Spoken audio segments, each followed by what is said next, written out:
문재인 대통령의 취임 4주년 연설에 대해서 여야는 엇갈린 반응을 내놨습니다. 민주당은 문 대통령의 위기 극복 의지에 환영의 뜻을 밝혔고 국민의힘은 국민의 인식과 동떨어진 자화자찬 연설이라고 비판했습니다. 국회에 연결해서 자세한 상황 알아보겠습니다. 차정윤 기자.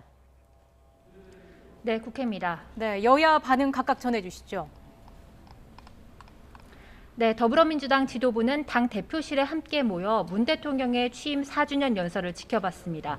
민주당은 문 대통령이 남은 임기 1년 동안 부동산과 방역과 같은 민생 정책에 대해 강한 의지를 보여준 데 대해 환영의 뜻을 표했습니다.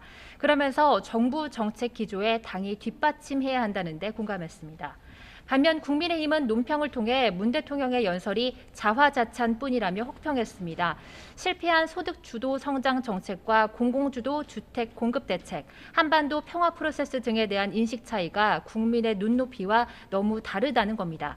그러면서 문 대통령이 언급한 정부의 성과도 희망사항을 말하는 것인지 분간이 가지 않는다면서 경제 성장 지표 역시 온전히 민간에서 해낸 것이라고 설명했습니다.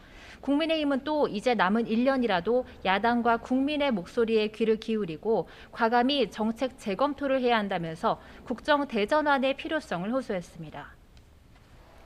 네, 차정윤 기자. 그리고 오늘이 임혜숙, 노형우, 박준영 장관 후보자 3명에 대한 청문보고서 채택 마감 시한이지 않습니까? 상임위원회 일정이 잡혔습니까?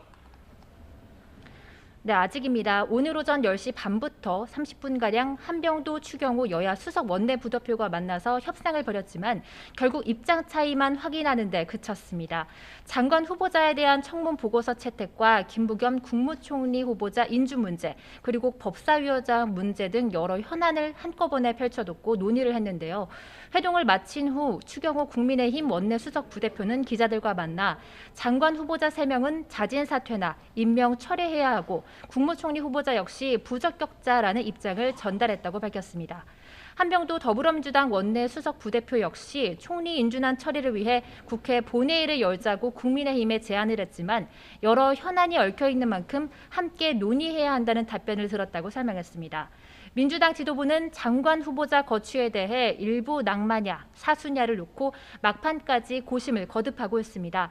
일단 민주당은 오늘 오후 3시 비공개 대면 의원총회에서 장관 후보자에 대한 당내 의견을 수렴한다는 방침입니다. 이 자리에서 당내 의원들은 장관 후보자에 대한 거취 문제를 지도부에 위임할 가능성도 제기되고 있습니다. 네, 대선 관련 소식도 알아보죠. 어제 민주당 박용진 의원이 첫 공식 출마 선언을 했는데 다른 유력 대선 주자들도 전국을 돌면서 조직 띄우기에 나서고 있다고요.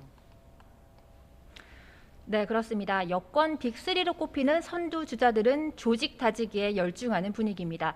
지난 주말 광주와 부산을 찍고 돌아온 이낙연 전 더불어민주당 대표는 오늘 오전 싱크탱크 연대와 공생 심포지엄에 참석했습니다. 참가자들은 전환시대 해법을 위한 공부 모임이라면서 확대 해석을 경계했지만 향후 대선 공약 개발을 위한 포석이라는 분석입니다.